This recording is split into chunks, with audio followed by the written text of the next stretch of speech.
What's going on, guys? Welcome back. It's Hell. Today we're going to be giving you the banner review of the Awakened Rain Mediena banner.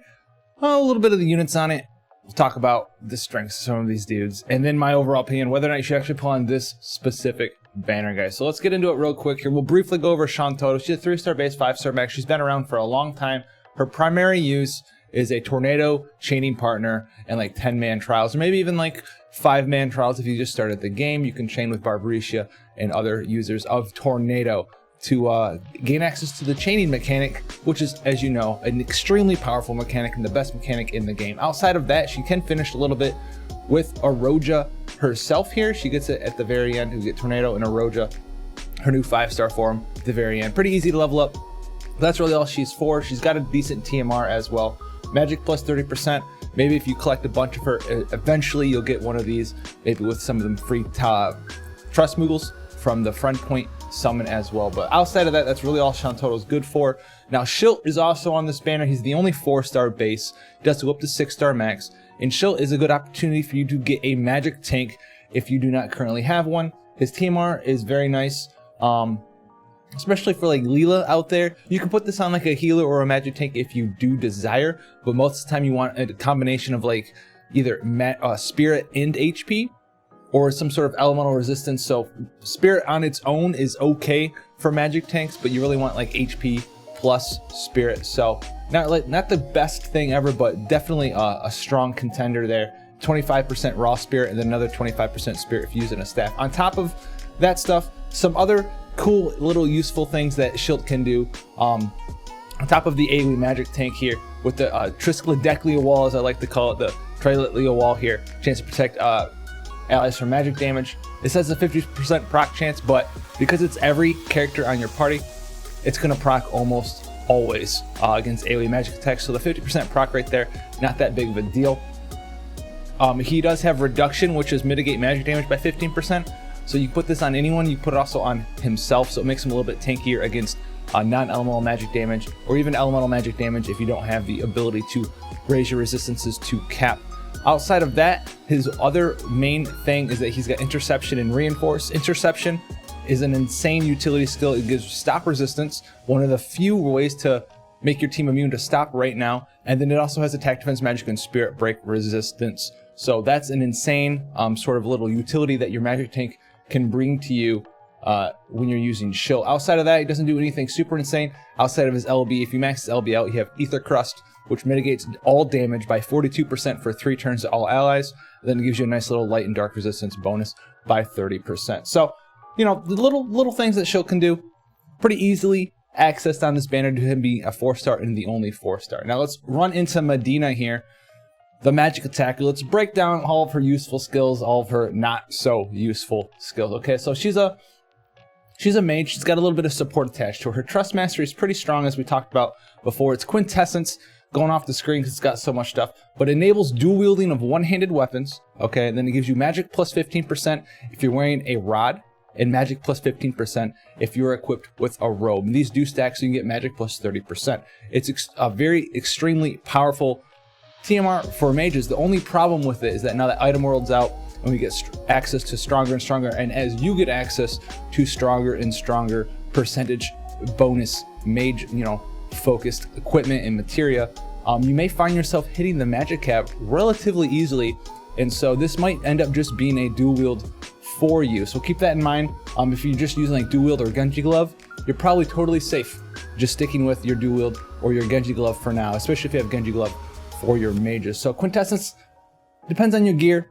You know, maybe if you have a couple of like the Snow Bear things or White Knight Knowles TMR, you can maybe put Quintessence on, take your Genji glove off, hit the magic cap, and then maybe put like a raw plus 45 or 50 raw plus magic accessory on to gain a little bit more magic than you did before. Now, moving on to herself, she has access to dagger, swords, stabs, rods, whips, and maces, flails, whatever you want to call them. Pretty decent there. And then the traditional mage gear here with hats, clothing, robes, and accessories. She can learn a variety of different magic if you put it on her. She has access to learning bar spells.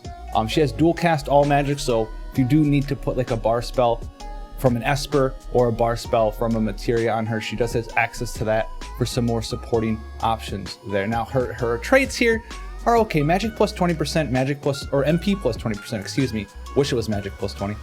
Then magic plus 30%. Auto refresh, pretty nice. High tide, okay.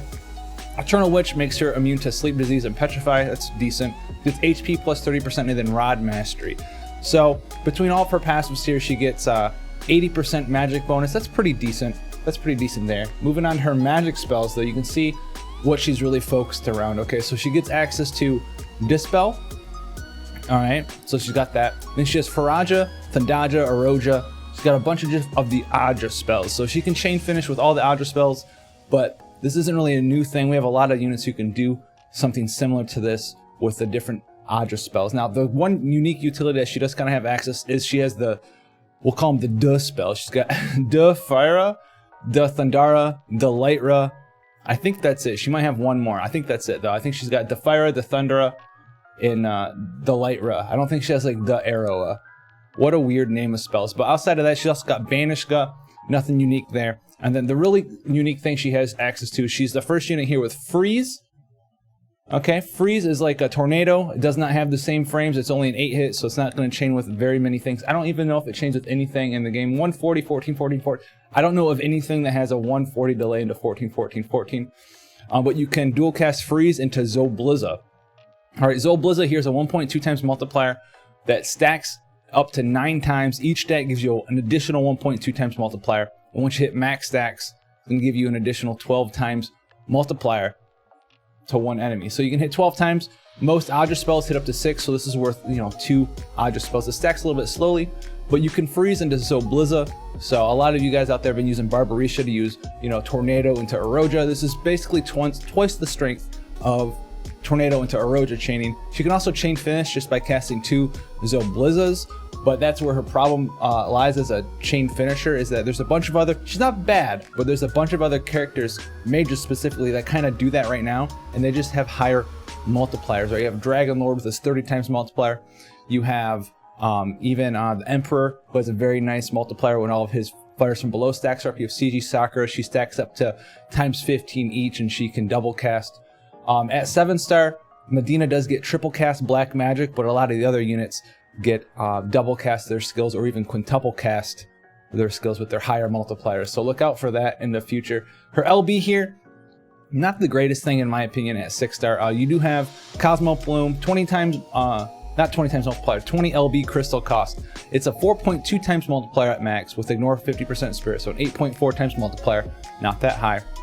10 hit skill, and then it increases your magic by 100% for the next action to the caster. So if you're using her for like disease freeze Zoblizza combo, this LB is not going to be very good for you at all actually, because it's the next action. So your freeze is going to get the extra magic damage bonus, and the freeze is only a 2.75 times multiplier. So I mean, that's not that great.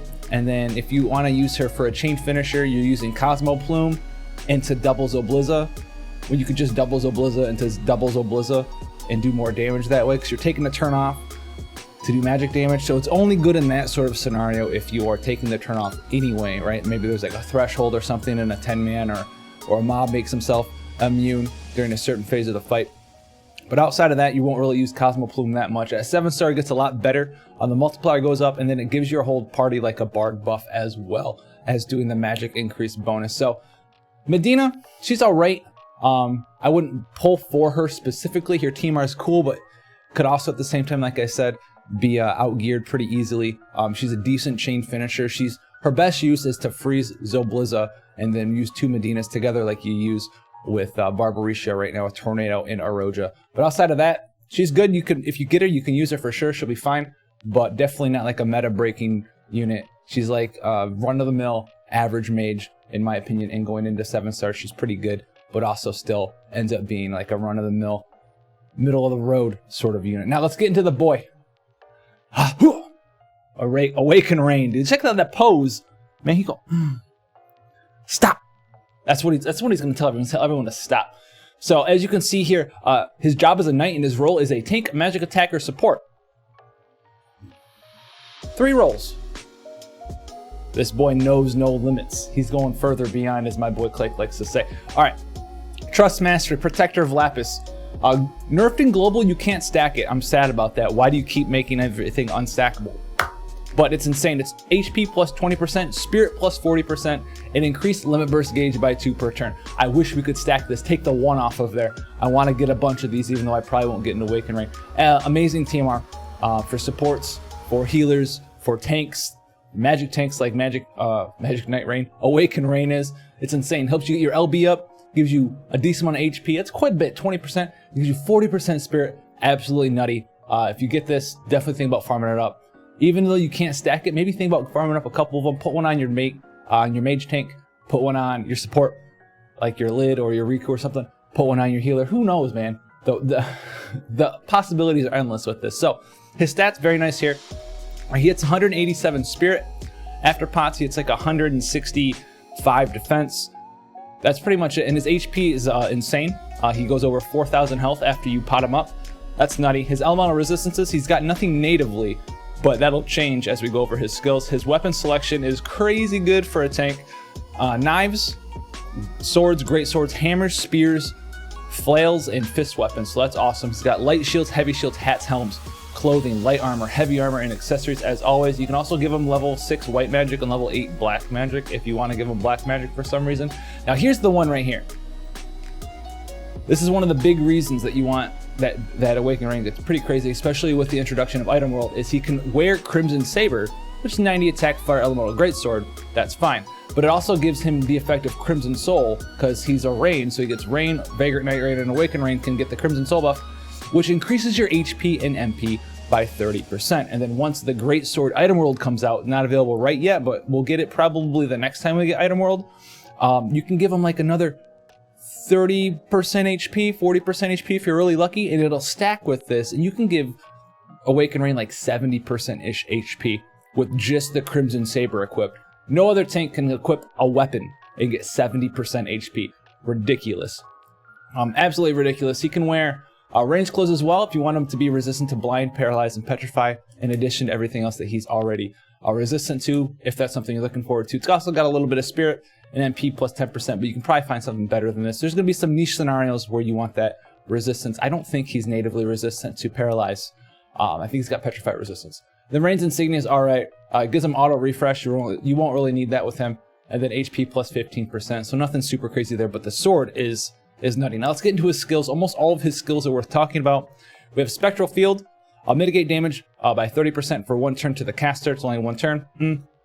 Cheap with 18 MP cost, and then it also gives you a chance to counter physical attacks when your allies are attacked, except for yourself, with a 100% chance to counter with a physical attack with a 2x multiplier that scales with your Spirit for damage, and you can counter 3 times this way per turn.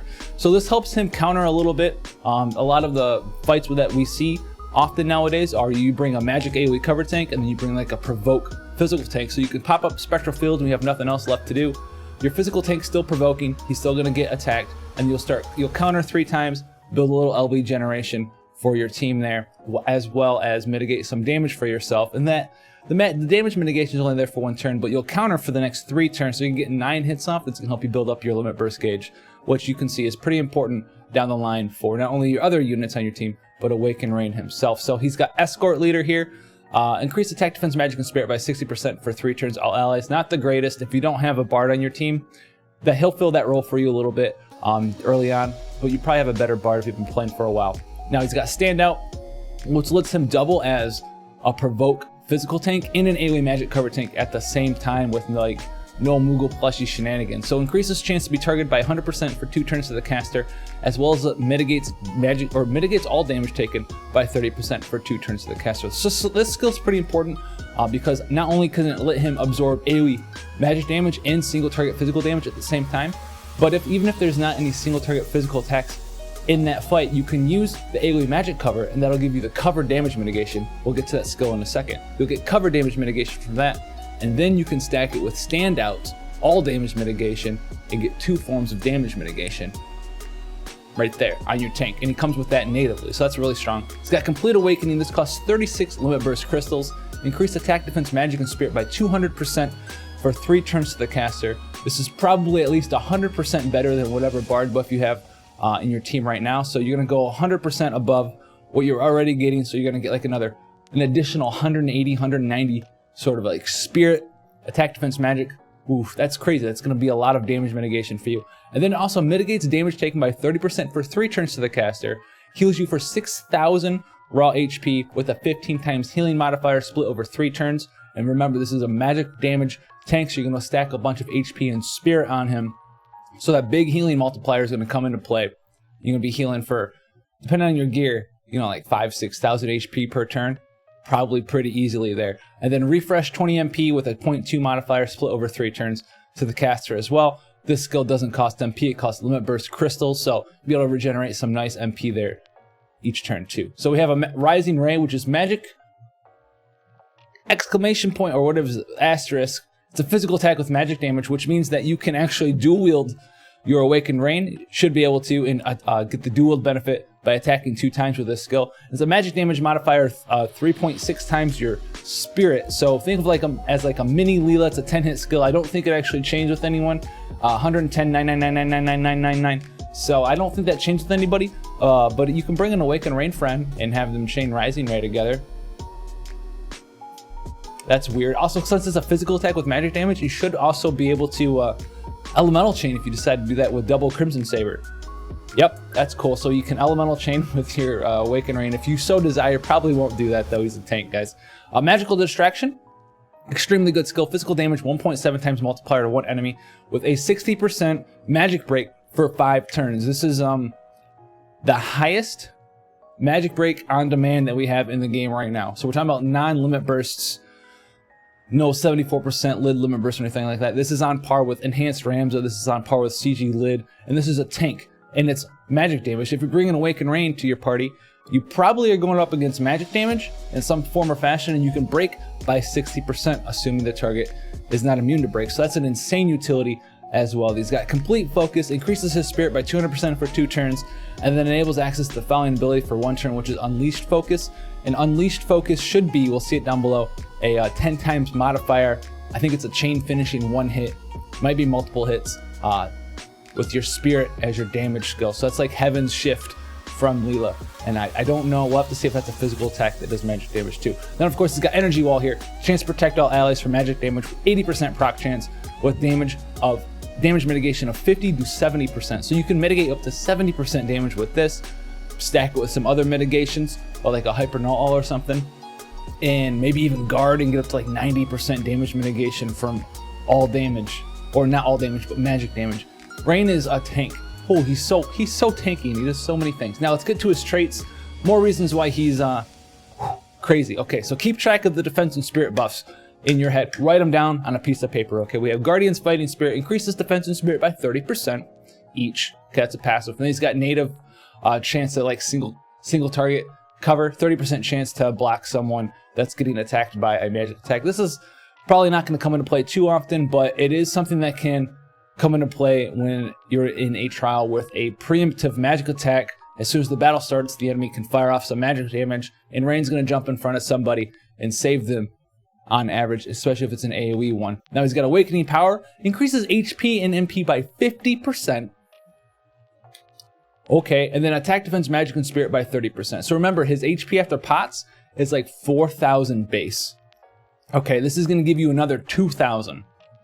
Something like that HP. So you, without any gear, you're already at 6,000 health with no gear because of Awakening Power. Then we have Raging Blood of Aldor. You get 120% spirit for 3 turns when your HP drops below 50%. Probably won't come into play too often, but it is easily activated because HP plus 50% is not hard for a tank to get down to. He's got Blazing Technique, 60 HP heal with a 1.2 times healing modifier and recover 5% MP. The HP heal is not that big of a deal here. It's a low amount of HP, and then on top of that, if you use Complete Awakening, the Complete Awakening HP regen is going to overwrite this one anyhow. So this is basically 5% MP per turn. We have Shield Expertise, increases your defense and spirit by 20% if you have a light or heavy shield on. So that's already what, 80% defense and spirit bonus, 30, 30, and 20. Yep, so that's 80% right there. Blazing Soul gives them increased LB gauge fill rate by 100%, so you'll be able to get that Complete Awakening off, or your LB if you so desire, pretty routinely. We have Esper Covenant, increases all Esper bonus stats by 10%, more raw stats. So if you were to get, you know, 100 of every stat from an Esper, you'd get 110. If you were to get 200 of every stat from an Esper, you would get 220. So pretty decent there. Nothing game breaking, but free stats is free stats. Then we have Blazing Physique, immune to poison, blind, and petrify. So he's already immune to poison, blind, and petrify. That's fine. The poison and blinds are whatever. The petrify is a big one. And remember, you can also put on range clothes if you do desire to get that. I think it was paralyzed resistance as well. So you can make him immune to petrify and paralyze right out the gate. Find something for that confusion resistance. Maybe put Lakshmi on someone in your party for that AoE confusion resistance buff. And then he also has increased fire and earth resistance by 50%. So this is absolutely insane. It's going to help you gear up for 100% earth or fire resistance really well. Put like a flame shield on and like a Gaia cloak or whatever it's called, Gaia gear. You're already 100% earth and fire resistance. Done. Okay, transformational power, chance to counter magic attacks, conveniently magic attacks, because that's what he's built to tank. Okay, with transformational power, max 1 per turn. Transformational power increases your limit burst gauge by 7. So he's got not only 100% high tide, but basically every turn you're going to counter with transformational power, because it's an 80% proc rate, and it's going to have a chance to proc for every attack that you're guarding against. Easy. In your AoE covering, 1, 2, 3, 4, 5. Boom. Counter. 7 LB. Done. Easy. Max 1 per turn, so you max 1 per turn, but it's basically 7 limit burst crystal fill rate per turn. Crazy. He's got armor expertise, increased defense and spirit by 30% again if you have light armor or heavy armor on. So as long as you're not wearing a robe, you have 110% defense and spirit from just your passives and 50% HP and MP. You can see how insanely tanky he can get just by existing and being alive. Now his unlocked skills we have activated by complete focus, unleashed focus, magic damage, 10 times multiplier, spirit scaling to all enemies. It is a one-hit. It is a one-hit AoE chain finishing skill. It doesn't say if it's a physical attack or not. Doesn't look like it's gonna be, so I don't think you can dual wield this. Put some Bowie knife shenanigans on your reign or anything crazy like that. But magic damage 10 times mod with spirit scaling to all enemies, chain finisher, if you so desire every once in a while. And then we have the transformational power, 7 LB gauge to caster. He's got a little bit of magic as well, Faraga and Stonga. Nothing really stands out there. Maybe you can do some requirements for missions with those. And he's got raise. If you really are desperate, he's got a 30% HP raise. Then he's got blood linkage here. If you max it out, magic damage 12.4 times multiplier, spirit scaling to all enemies, 24 hit, 36 LB crystal cost. Okay, so right now, it's okay. 12.4 times multiplier. You'll be able to get in there with some damage if you decide to max this out. It does cost 36 LB crystals, which is the same cost as Complete Awakening. You can get relatively lucky with how fast you build your LB gauge up due to the 7 LB counter, due to the high tide and stuff like that. Access to him. Maybe you have like a high tide bonus from like Riku's pouch or something. This boy could be right around 300% LB fill rate with 7 LB crystals per turn. So there's worlds exist where you can Complete Awakening, and then while Complete Awakening is still there, you fill your LB up again, and then you can do blood linkage as well. So if you want a little bit extra damage, yeah, definitely max this out. At 7-star though, blood linkage is like a 26 times multiplier, and it definitely is worth your while to max it out. If you want some nice damage coming out of your tank, because remember it scales with your spirit, so it's basically just a full-on damage skill because you're a magic tank. So that's awesome there. At 7-star, he also gets a couple other cool new things. He gets a cooldown skill that reduces all magic damage taken by 90% for 1 turn. I think it's like a 2 or 3 turn cooldown. So you can live through a bajillion thresholds with this guy. He gets some other cool things. I have a sneak peek series where we will look at 7-star Awakened Rain in there. So Awakened Rain, crazy. The boy, this nuts. He's nuts. So I'm gonna pull for him a little bit. I'm sad that Mediena got slapped on the banner with him. Should you pull for him? Should you pull on the banner? If you don't have a magic tank at all, like period, like you just started the game not too long ago, you don't have Mista, you don't have Shield, you don't have Bosch, you don't have Chow, you don't have Awakened Rain, you don't have any of the magic tanks, I would at least pull on the banner a little bit, try to at least get a Shield so you can have that magic tank for the content coming up, so you can do the Esper trials and a bunch of other different stuff, because magic tanks are almost required now for a lot of the newer content coming out. If you already have a Shield or whatever, you could try to upgrade to Awakened Rain, but I would tell you to pull on the banner, bar none if Mediena wasn't on it, because you'd have really good odds. And if you want to just upgrade though, Awakened Rain is one of the most future-proof-ish characters you could try to invest in. He was, and still is, like the best magic tank in JP. A lot of people unit choiced him when he came out there because he was so good. So a lot of people would say they'd unit choiced him if we had that in global. He's so good. So we don't know how 7-star Chow is going to be. Bosch is pretty decent, but Awakened Rain at 7-star is a more focused magic tank role, especially if some sort of AoE physical cover tank that you can make 100% dodge, or 100% provoke tank that you can make 100% dodge, or just make the provoke tank really tanky.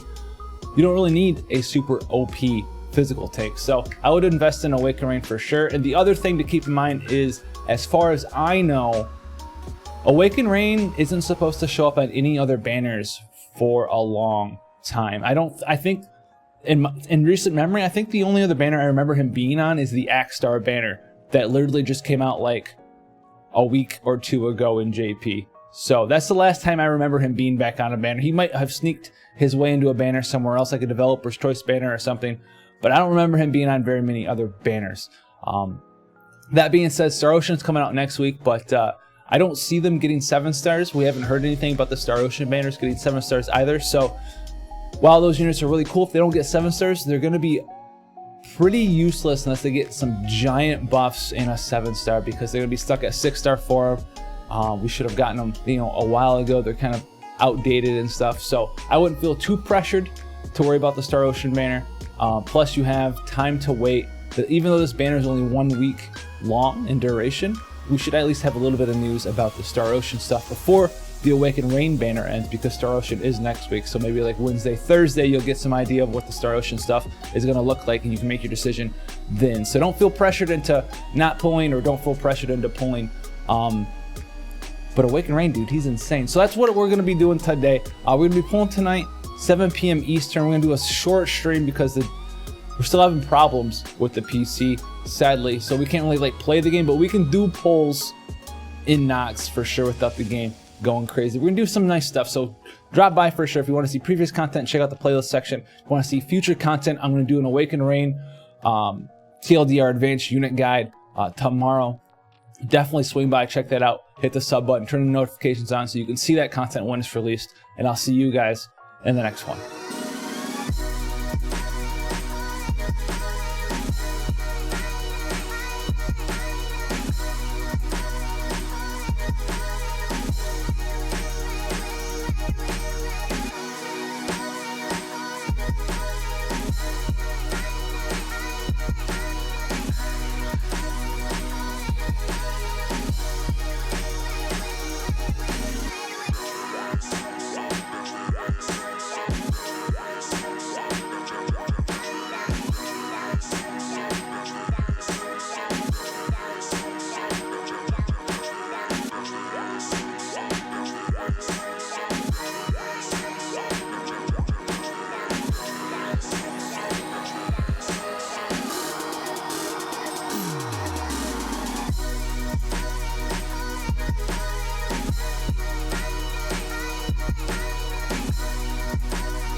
Keys.